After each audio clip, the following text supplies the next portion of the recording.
I'm Mark Sickles. I've been here in Fall City since '66. I was 10 years old when I got here, when I landed here, and it was quite a different town. So I guess if I was going to tell my story, what it was like, we were kind of like, what's that song? I think Bill Anderson sings it, you know, the good old boys like me. It's an old song. That's how it was. We were all friends. In my class, class of '74, nobody picked on anybody in that class. There was no bullies. When I was in grade school, there was kids that we really could have picked on.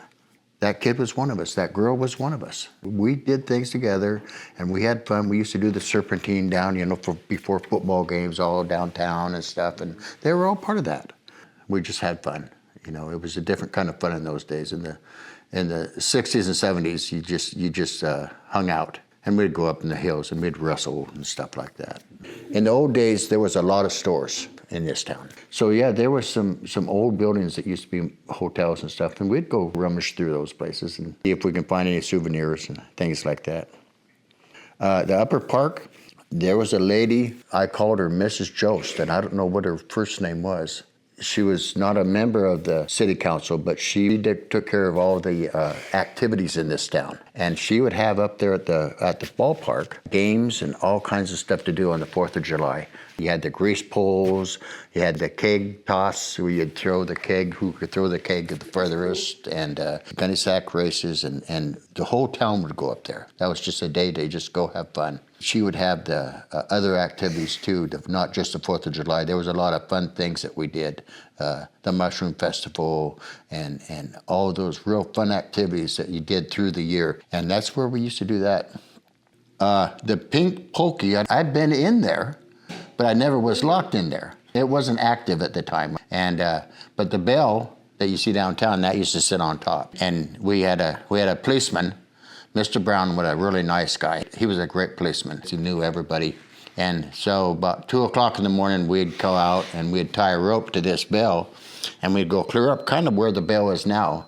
It was a real long rope, and we'd all grab it, and we'd start dinging this bell, and we'd see his lights come on. He always found us. He just knew where we were at, seemed like.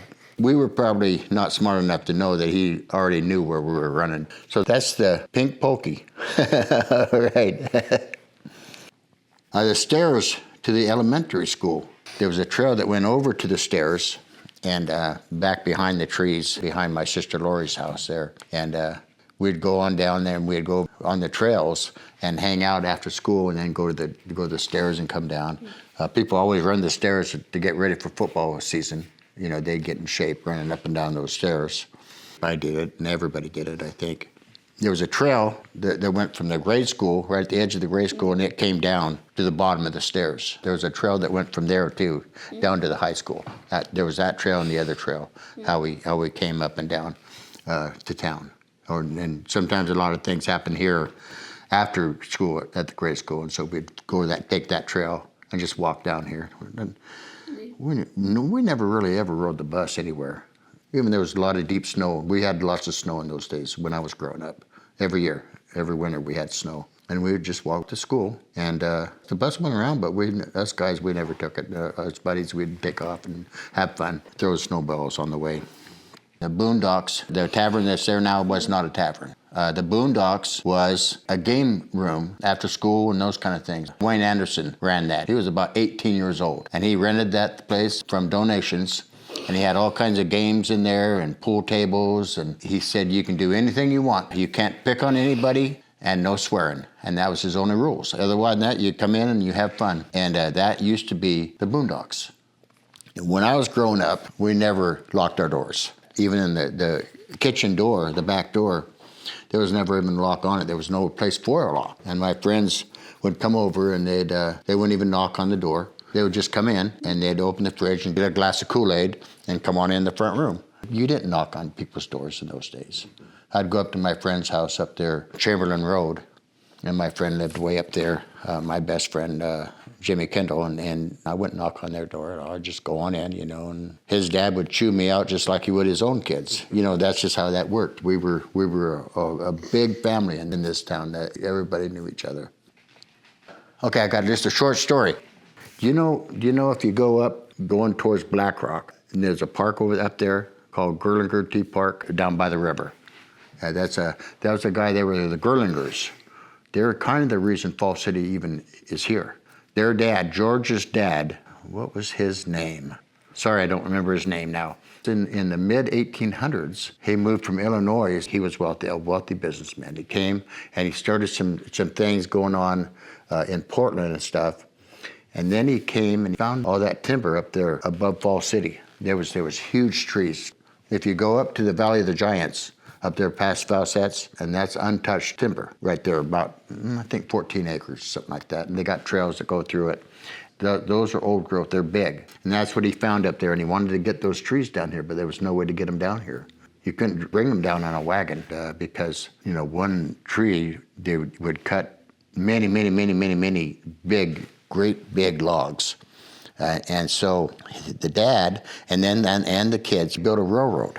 And they got some other people together that also invested their money. And they went from the Willamette River in Salem, started there, and then went through Dallas, through Falls City, and over to Siletz. That was that train route.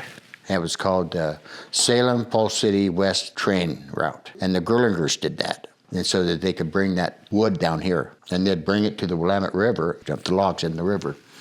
And then they sold that to Southern Pacific Railroad, and they started building mills. Falls City used to have 3 mills. 3 mills here and lots of other factories, stores, hospital, banks, and Falls City was big.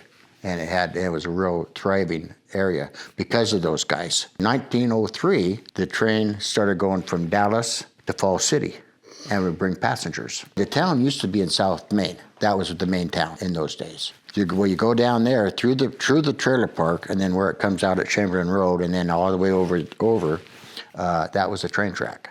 It would come through there. Just past the S curves going to Dallas, it came through there, and it would come out to Falls City for 35 cents. You could get on the train and ride it to Falls City. It took 40 minutes to ride it, and they did that till about 1930. And they would come even from Salem. There was a passenger train that came through. Plus they'd go get lumber and did all that other stuff. In 1907, he built Willamette Industries. So the Gerlingers are what made this town, because there was so much money and so much stuff from the logging and the sawmills and all that kind of stuff. There was a sawmill at Black Rock. There was sawmills downtown here. That's kind of where this town kind of got started, was from the Gerlingers. That's why there's a park. That's all I know. Now you know. Not much smarter, but yeah, you know what I know.